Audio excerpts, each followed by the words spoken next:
এইচএসসিতে class না পাওয়া ছেলেটাকেও দেখেছি প্রথমবারেই 5-5টা বিশ্ববিদ্যালয়ে চান্স পেতে। ক্যাডেটে চান্স পাওয়া মেয়েটাকেও দেখেছি মাদকাসক্ত ছেলের সঙ্গে সম্পর্কে জড়িয়ে নিজের ক্যারিয়ার নষ্ট করে দিতে। প্রথমবারে মেডিকেল কলেজে চান্স না পাওয়া মেয়েটাও আজ দেশ সেরা ডাক্তার।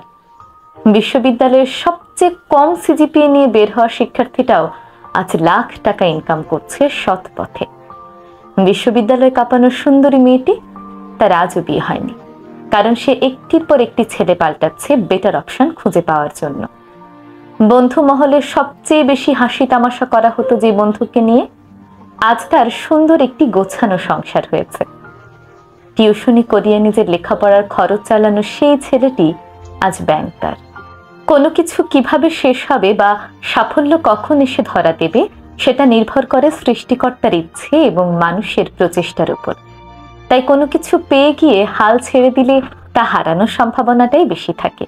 ওই যে স্বাধীনতা অর্জনের চেয়ে স্বাধীনতা রক্ষা করা কঠিন, ঠিক তেমনি সফলতাও তাই।